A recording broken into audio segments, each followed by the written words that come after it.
Que a paz de nosso Senhor Jesus Cristo esteja com cada um de nós.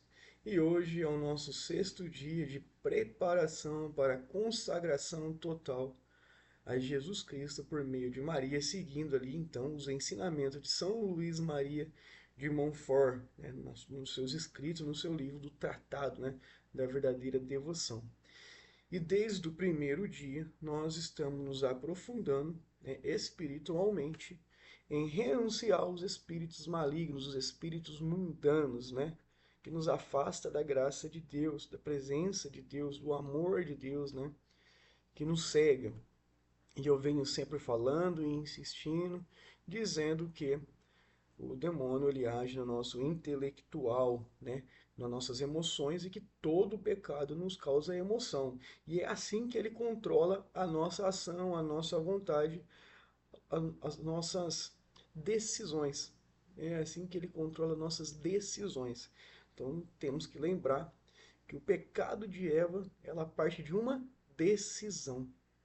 E Deus permite, né, desde lá dos ensinamentos do livro de Jó, então Deus permite a tentação, Deus permite que o inimigo nos atenta para nós tomarmos uma decisão de escolha. Assim como Eva escolheu o prazer próprio, né, seus próprios interesses, eu tenho que me decidir pelos meus interesses. Qual é o meu interesse?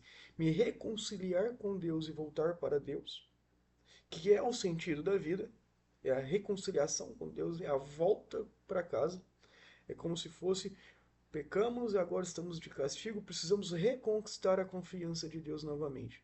Ou se eu me decido me permanecer nesse ciclo de pecado. Então Deus permite a tentação para nós tomarmos uma decisão.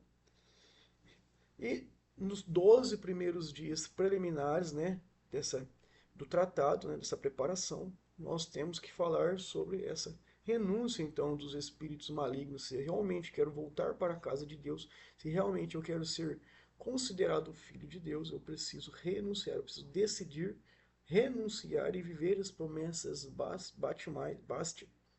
batismais, né, renunciando sempre às forças do mal, às ações do demônio na minha vida.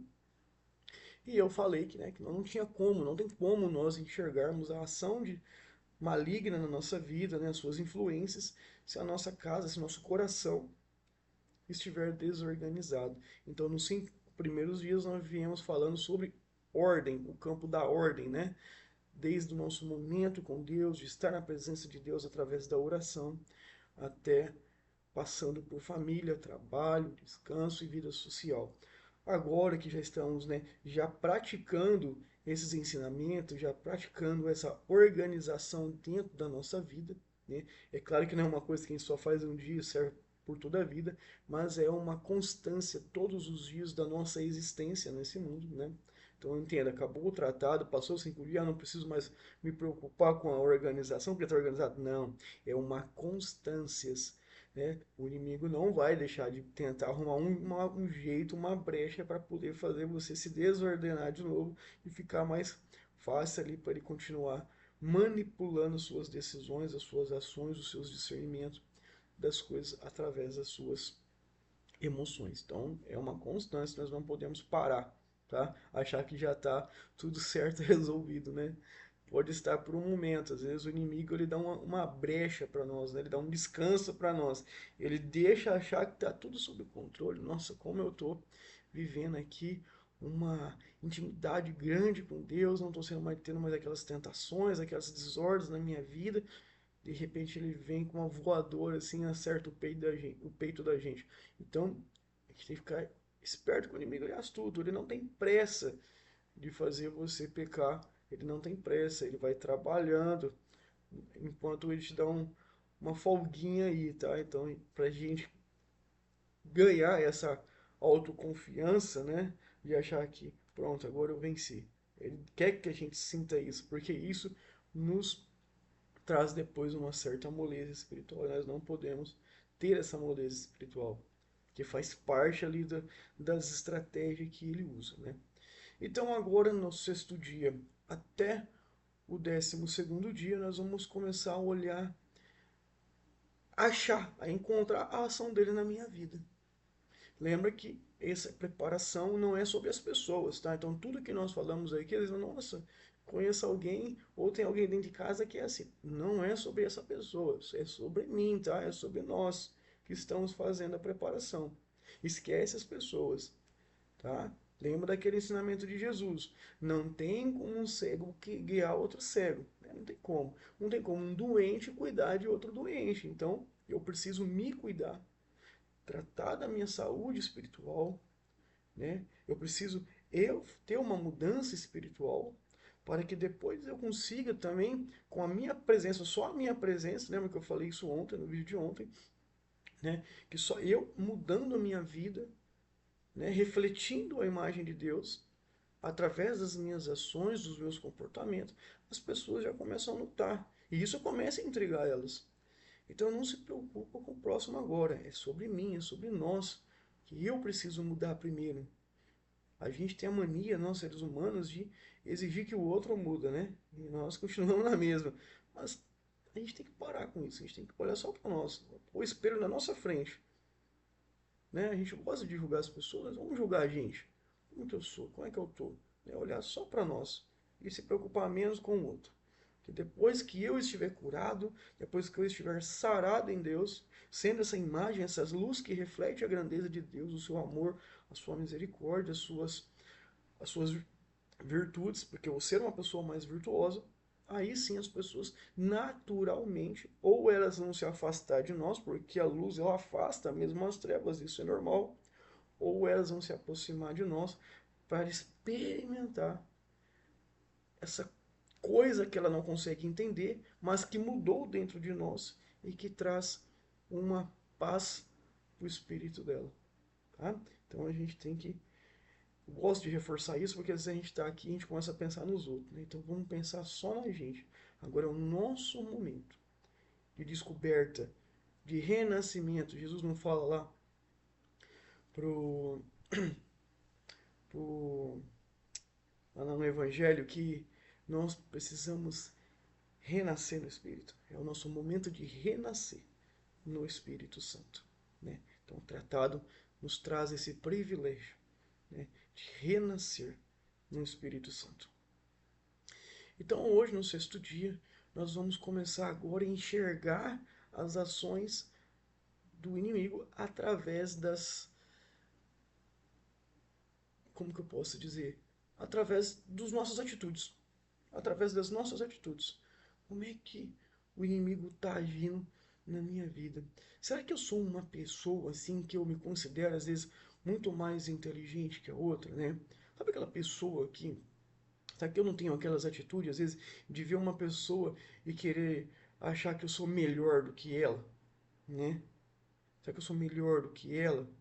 Sou mais sábia, mais inteligente ou mais forte, né? E aí eu começo a desprezar as pessoas.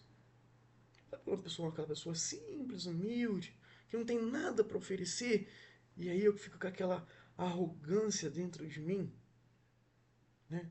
Com aquela arrogância dentro de mim para aquela pessoa, uma arrogância ali, porque ela não me interessa, porque ela não me interessa, ela não tem nada para me oferecer, né? Então, eu sou uma pessoa arrogante, que eu fico menosprezando o próximo, né? E que espírito é esse que causa essas coisas dentro de nós? Então, hoje nós vamos falar do espírito da soberba. Assim como Deus nos dá um anjo da guarda para cuidar de nós, né, para nos proteger, pode ter certeza que tem vários demônios, várias hierarquias de demônios para cada pecado. Então, hoje nós vamos falar do demônio da soberba, né?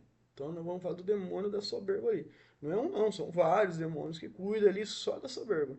Eles estão separados por tarefa. Tem um demônio só da inveja, só da ira, só da preguiça. Por quê? Porque eles precisam trabalhar. Não tem aquela passagem da Bíblia daquele homem que está possesso e tem uma multidão? Então imagine quantos demônios de vários pecados que já estavam ali, né, sobre, sobre as atitudes, sendo dono daquele homem, né, na possessão daquele homem na passagem da Bíblia. E, e a gente tem que entender uma coisa: quando um demônio ele vem tentar nos derrotar e não consegue, ele chama o outro. Então, se o demônio da soberba veio e não conseguiu, ele vai chamar ali o da preguiça, ele vai chamando até ele conseguir derrotar a gente, um meio, uma brecha de entrar na nossa vida. Então, a gente tem que estar sempre preparado, porque eles vêm às vezes em batalhão mesmo, tá? Tem até uma historinha que eu vou contar para vocês aqui, para nós dar continuidade, né? Que tinha um homem que rezava, tinha uma vida ordenada, ordenada. Ele tinha seu momento de oração, de estar na presença de Deus. Ele tinha uma boa convivência familiar, sempre atento às necessidades de sua casa, de sua família. No trabalho era excepcional, cuidava de todos, né? Era aquele homem sempre atento, sensível ao que estava acontecendo, sempre em oração, carregava o tercinho, ele sempre rezando. Então no trabalho ele não deixava ninguém amolecer, não deixava ninguém perder o foco, porque ele estava sempre atento, né, com a saúde emocional dos seus amigos de trabalho, sempre incentivando eles, né, sempre fazendo eles olhar com aquele olhar de otimismo para o trabalho, para não deixar ali de se dedicar de forma cheio de amor, né, tinha seu momento de relaxamento, seu descanso. Então, o seu espírito estava sempre renovado, porque estava sempre descansado. Então, o espírito sempre descansado consegue pensar melhor, né? Consegue ter um raciocínio, uma lógica melhor, né? Do que uma pessoa cansada. Então, ele tinha seu momento de descanso, de lazer.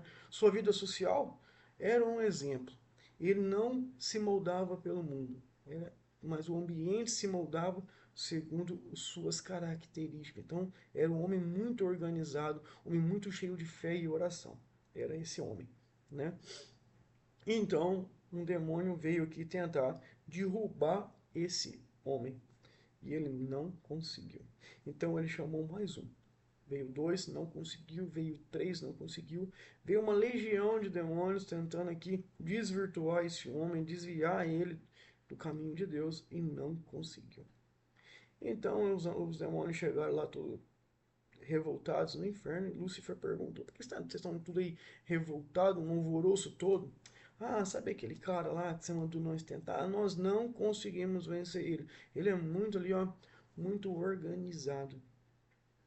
Aí Lúcifer começa a dar risada, mas é porque vocês estão usando a estratégia errada, né? Nós precisamos ali mudar a estratégia. Então Lúcifer ensina os demônios da seguinte maneira, ó, vamos complicar um pouco a vida dele. Vamos complicar um pouco a vida dele. Então aquele homem começou a passar por um período de necessidade material, né? Houve ali alguma coisa ali que o demônio fez e ele começou a passar por necessidade material. O salário já não dava mais. Então ele precisou aumentar a sua carga de trabalho, trabalhar em dois lugares diferentes para poder conseguir sustentar e trazer proveito para a sua casa.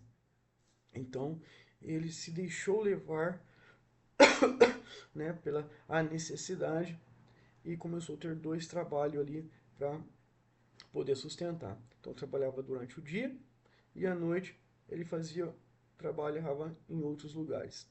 Então ele começou a ficar muito cansado, porque ele chegava em casa muito cansado, começou a ficar cansado.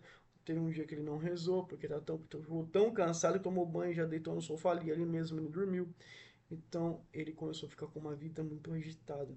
E aí os demônios começou a entrar na vida dele e desvirtuá-lo, né? Então qual que é a mensagem dessa historinha que eu acabei de contar? É essas brechas que nós damos. Nós não podemos dar brecha para o demônio, né? Será que eu não estou muito sobrecarregado de alguma coisa que está sendo a porta de entrada para as ações do inimigo na minha vida? Né? Então, nós falamos de ordem, eu tenho que ver se está tudo ordenado mesmo, se não tem alguma coisa ali ocupando o espaço da outra coisa, né? Do outro campo da ordem. Então, cuidado com o excesso de trabalho, com essa mentalidade. Eu sei que o mundo que nós estamos vivendo hoje, né, economicamente, o mundo não está favorável, as coisas estão ficando muito caras, o salário não estava cabendo. Ah, não, senhor, mas eu preciso ter dois ou três trabalhos. Tudo bem, Eu entendo, às vezes a gente precisa mesmo, né, para dar conta ali das despesas, mas eu também tenho que olhar com o olhar de Deus. E o que eu posso renunciar às vezes para diminuir o custo dentro da minha casa? O que eu posso renunciar às vezes para não ter mais que um trabalho e me sobrecarregar e não ter tempo para as outras coisas no campo da ordem? Ou talvez não é o trabalho, né? Talvez não é o trabalho, é o excesso de vida social. Eu fico mais fora de casa do que dentro de casa com a minha família. Será que eu preciso de tudo isso? Né? O que eu posso renunciar aqui, né, para equilibrar o campo da ordem?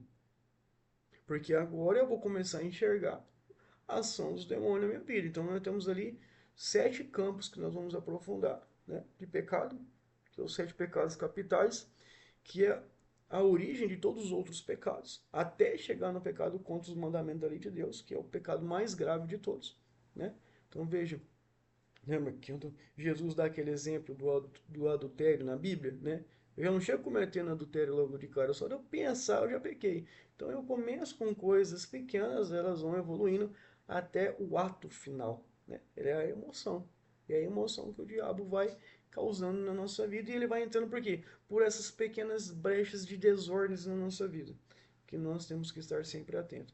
Então, no campo da soberba, olhando para o espírito da soberba, eu tenho que tomar cuidado se eu não tenho esse espírito muito de autossuficiência, de vaidade, né?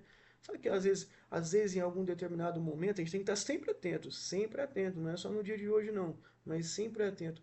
Será que eu não estou menosprezando alguém por achar que eu sou melhor que ela?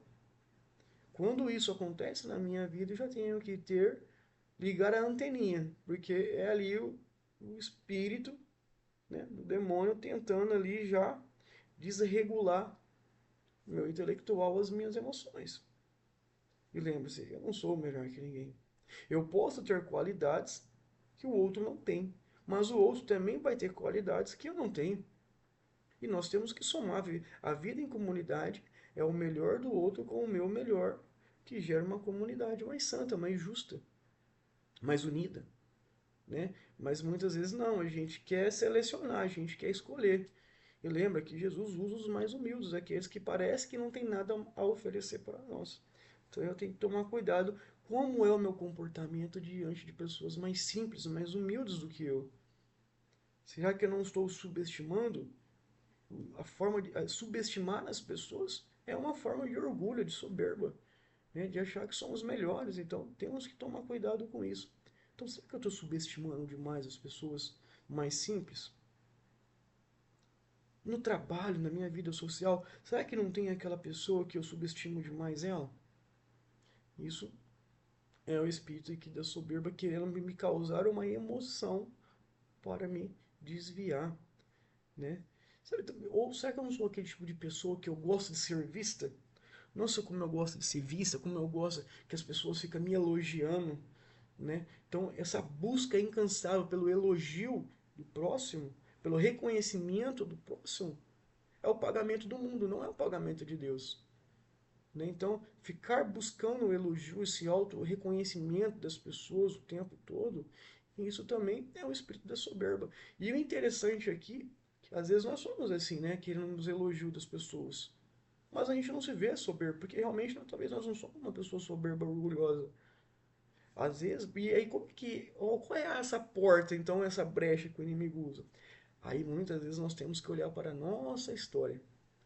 Desde lá de quando nós éramos pequenininhos, a nossa criação, a nossa família, né? Às vezes os nossos pais, que teve uma criação mais rústica, mais bruta, né? Nós sabemos que antigamente, lá nos seus anos 40, 60, até os anos 80 ali, é uma criação firme, rústica, sem muito diálogo, né? E quantas vezes os nossos avós não chamou nossos pais de burro, seu burro, presta pra nada.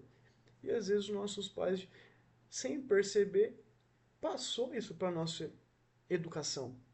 E nós crescemos com aquele sentimento que nós somos burro, que nós não temos capacidade, né? Que nós não somos nada. E a gente tem esse sentimento dentro de nós. E isso também é uma ação do espírito da soberba querendo entrar no nosso coração por essa brecha da nossa criação, né? E aí a gente busca então esse reconhecimento da sociedade, das pessoas. A gente busca esse elogio das pessoas. Olha só como que o diabo ele usa essas brechinhas para poder entrar aqui então na nossa vida. Então, olhar a ação do inimigo na minha vida, eu também tenho que olhar para a história da minha vida até aqui. Como eu fui criado, como eu vivi. Eu faço muito essas esses momentos de autorreflexão. Às vezes eu olho como que eu era quando eu era criança, né? As coisas que meu pai e minha mãe me falou, me ensinou, de bom, as coisas ruins que eles me falaram, os meus comportamentos quando eu era criança, as minhas amizades de criança, de jovem, adolescente, né? Como elas eram, os comportamentos dessas. Porque tudo isso foi influenciando quem eu sou hoje.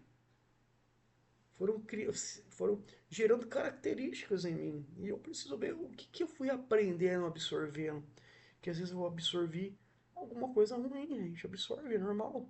E hoje se tornou uma brecha na minha vida. Então veja, uma educação daqueles pais rígidos, brutos com a gente, que às vezes trata a gente com desprezo, faz nós querermos ser reconhecidos pela sociedade hoje. E é uma brecha que o inimigo usa nesse espírito de vanglória. Então, o que era uma necessidade de reconhecimento para que nós pudéssemos nos sentir importante, começa a virar uma vaidade, né? Um orgulho, uma soberba. Com o tempo, ela se transforma numa vaidade. O que era uma busca para preencher um vazio se torna um pecado dentro de nós. Então, nós temos sim que olhar para a nossa história para ver quais são as brechas, quais são os vazios que ficaram e que o inimigo hoje quer preencher com as suas desordens, né? Principalmente aquelas que causam aqueles vazios que causam emoções negativas em nós. E essas são grandes brechas que o demônio então ele usa para entrar na nossa vida, né? E quer ver quais são esses vazios que está em nós? Comece aí no psicólogo. Que a gente começa a conversar e ele vai buscando, fazendo perguntas, nos levando a autos reflexões de quem somos, da nossa vida, e nós começamos a ver os vazios que nós temos, né? E que precisam ser preenchidos, e como o diabo se aproveita disso, né? E é por isso que na oração do Espírito Santo nós dizemos: enchei os nossos corações, enchei os nossos corações, Senhor, os vazios da nossa alma que ficou na nossa jornada da vida até aqui. Toda vez que a gente reza a oração do Espírito Santo, é isso que nós estamos falando nesse momento. Enche os nossos vazios, corrija o percurso da nossa vida, né? Nos preencha com seu amor, né, para que o inimigo não venha ele preencher os vazios da nossa alma, ficado na nossa criação, na história da nossa vida até aqui. Então, nós temos que olhar para dentro de nós, né, para enxergar essa ação do inimigo. Por isso que eu falo, esse momento do tratado é sobre nós, né? Olhar para dentro de nós, né? Então, outras características, né, da soberba que o diabo vai usando, né? Aquela competitividade também. Sabe aquela pessoa competitiva? Tudo ela quer ganhar, nunca ela quer perder. Ela vai jogar vai participar de um esporte, por exemplo, no caso dos homens, vai jogar um futebol. Meu Deus, não aceita perder. Você começa a perder, tomar gol, já começa a ficar nervoso. Já começa a ficar irritado, já começa a xingar, né? Não aceita perder, né? No caso das mulheres, eu não sei quais são os esportes que a mulher gosta de praticar, mas veja, quando você vai praticar alguma coisa em conjunto, que alguém vai ter que ganhar e alguém vai ter que perder, ali na brincadeira, qualquer tipo de brincadeira e de jogo que seja ali, né? Que é um momento de relaxamento, de distração também, né? Faz parte do nosso descanso, né? A atividade física, um esporte, ou um jogo de tabuleiro, né? Quem gosta de jogar xadrez, dama, né? Tem vários jogos aí, jogo de cartas, de dados, né? Não aceita perder. Até no ambiente de trabalho. No trabalho, ela gera uma competitividade com o amigo do trabalho sem o amigo saber que ele está competindo com ela. Tudo ela cria uma competitividade. Então, pessoas competitivas, né? Se eu sou essa pessoa competitiva, se eu estou o tempo todo competindo com o outro, vendo, nossa, olha o que aquele cara fez, eu preciso fazer melhor, o que aquela pessoa fez, eu tenho que fazer melhor.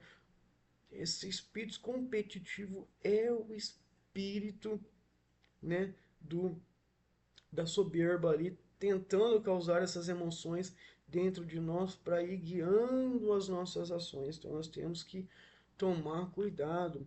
Outra característica que eu posso ter também é autoridade demais, autoritarismo. Só que eu sou aquela pessoa autoritária demais que não aceita opinião de ninguém.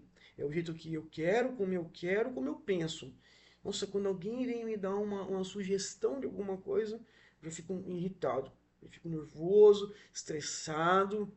Nossa, não pedi opinião. Quem falou que eu quero tua ajuda? Não quero tua ajuda. Será que eu não sou esse tipo de pessoa? Esses comportamentos são comportamentos do espírito soberbo, né? E será que na minha vida, na minha história, eu não fui aquela pessoa rejeitada, né? Que às vezes eu queria participar de algumas escolhas, de algumas coisas, e as pessoas me rejeitou. Então eu fui crescendo, eu fui amadurecendo e me tornei essa pessoa autoritária, que quer sempre ser a última palavra. Veja, as ações da minha história criam um vazio que desperta em mim hoje esse autoritarismo, fora de controle, fora de, de, de- fora de ordem. Às vezes nós precisamos ser autoritário. Um exemplo, na criação de um filho, você tem que ser autoritário, porque o filho não tem o discernimento claro do que é certo e do que é errado. E nós temos que ensinar, mas ele tem que ser autoritário ali, firme com ele para que ele possa obedecer. Mas eu também tenho que levar ele à autorreflexão, para que depois eu não crie um vazio dentro dele, né? Então eu vou dar um exemplo. Na minha casa, eu e minha esposa com os nossos filhos, às vezes quando a gente precisa ser autoritário, nós vamos sendo autoritário, irredutivos em certas coisas para que eles não façam, ao mesmo tempo que nós vamos dialogando com os nossos filhos, fazendo eles pensar, né? Mas ó, por que isso? O que vai acontecer se você fizer isso? Né? Quais são as consequências disso? Né? Qual é o resultado dessa ação, dessa escolha? Né? E aí nós não dá a resposta, nós deixamos as crianças aí pensando na resposta e ela vai falando, a gente vai dialogando em cima, né? Sem perder o autoritarismo. Então o autoritarismo não é chegar eu impor e pronto, acabou, né? Viu aquela pessoa que fala assim, ó, não tem porquê, é o que eu tô mandando. Não tem porquê, não tem diálogo. Eu tô mandando, não tem porquê. Só obedece. Então temos que tomar cuidado nesse tipo de criação rústica, porque eu estou criando vazios ali nos meus filhos que lá no futuro o diabo vai querer preencher, né? Então o autoritarismo. Às vezes eu estou sendo esse espírito orgulhoso diante do meu filho só porque eu sou pai. Tudo bem que eu sei muito mais do que ele, porque vivi já muito mais do que ele, mas isso não significa que ele não tenha nada na sua simplicidade e humildade de criança para me ensinar também. Ou para corrigir algum percurso na minha vida. Veja que coisa linda. O filho é uma oportunidade que Deus te dá de você corrigir nele aquilo que incomoda em você. E com amor. Sempre visando levar ele para o caminho de Deus. Né? Então, eu tenho que tomar cuidado com o autoritarismo. Então, eu tenho que ser autoritário. Eu tenho que ser firme naquilo que eu falo. Sim. Mas eu tenho que ser humilde. Eu tenho que saber ouvir também. Que às vezes a forma como ele está enxergando a situação, a pessoa enxerga, a outra pessoa está enxergando aquela situação, pode ser muito melhor que a nossa. E isso não me diminui diante da sociedade das pessoas, né? Não faz eu me sentir. Então é aquele vazio também da pessoa que foi criada no sentimento de insignificância. Veja, também vai dando essas brechas do autoritarismo, aquela pessoa irredutível. Temos que tomar cuidado com esses vazios da nossa alma e buscar preencher no Espírito Santo, nas virtudes, que vamos falar mais para frente, tá? Vai falar aqui também mais para frente. Então, será que eu não sou uma pessoa muito autoritária? Irredutível, que não aceita a opinião de ninguém, né? Se eu tenho esse tipo de comportamento, então eu tenho que lembrar que é o espírito ali da soberba querendo é, conduzir as minhas emoções, né? Lá no trabalho, imagina você está no seu trabalho ou na sua vida social, na sua casa, na sua família, tem uma festinha de família, eu sei, imagine algumas situações onde você vai estar com outras pessoas e está tendo uma certa conversa. Será que eu não quero monopolizar as conversas, só eu quero falar? Nossa, eu tenho resposta para tudo. Tudo que eu tenho resposta, né? Só que eu não gosto de monopolizar todas as coisas, todas as ações que acontecem ao meu redor, né? Porque é aquela forma de querer ser visto, de ser enxergado o tempo todo, né? Então eu tenho que tomar cuidado. Na igreja, será que na igreja, lá na pastoral que eu participo, eu não sou aquela pessoa que quer ser admirado por todos? Nossa, olha o ciclano, olha o beltrano, que inteligência, que capacidade. Nossa, olha como ele é santo. Mas só ali na frente, né? Só ali dentro da igreja ele é santo. Saiu da igreja, meu Deus do céu, dá até medo, né? Então nós temos que tomar cuidado. Será que as minhas ações, as minhas atitudes, né? Eu não estou me expondo demais para ser visto, né? Eu não estou expondo demais para ser visto. Então se eu olhasse para mim, né? Hoje, se eu fosse fazer uma análise da minha vida, quais são os vazios da minha história que o inimigo está preenchendo? Né, que eu estou deixando o inimigo preencher com o espírito da soberba, né? Com esse auto-reconhecimento o tempo todo. Então eu preciso já começar a corrigir. Então vamos refletir sobre isso hoje. Como tem sido a minha conduta na sociedade, na minha casa, no meu trabalho? Mas pode ver que a gente não foge do campo da ordem. A gente não foge. Tá vendo? A gente começou a faxinar a casa, agora vai começar a ver a ação do inimigo. A gente não foge do campo da ordem. Como está sendo a minha vida? Social, familiar, no trabalho? Será que eu não sou essa pessoa que quer sempre ser o última bolacha do pacote, né? E aí a gente tem que tomar cuidado, né? Outro dia eu estava no trabalho lá e aí o pessoal estava comentando, o fulano lá quer ser a última bolacha do pacote. E aí eu falei, gente, só que a última bolacha do pacote é aquela toda sucateada, né? Quebrada, esmagada, detonada, né? Então, será que é bom, né? Às vezes a gente quer ser tão grande, né? Achando que nós somos as últimas bolachas do pacote, e aí que tá, aí que tá. O inimigo quer que você se sente tão bem, só que a sua alma é aquela última bolacha mesmo, esmagada, destruída, né? Esfarelenta. É isso que o pecado faz na nossa vida. Ele nos faz a gente sentir grande, mas o nosso espírito está sucateado. Está sucateado, né? Então, nós temos que tomar cuidado. Não querer ser a última bolacha do pacote, não. E nem a cereja do bolo. Você viu a cereja do bolo? Todo mundo recusa ela, ninguém quer ela. Todo mundo deixa a cereja lá. Até que vem alguém lá e resolve pegar e comer ela, mas a cereja do bolo, quando tá cortando o bolo, ninguém pega a cereja. Já reparou isso? Então a gente tem que tomar cuidado. Temos que tomar cuidado de como nós queremos ser vistos,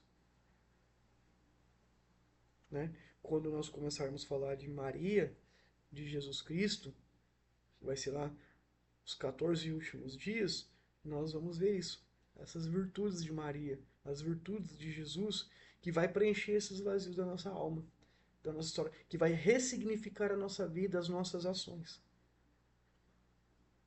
Então, que nós possamos pensar hoje nos comportamentos do soberbo, do pecado da soberba.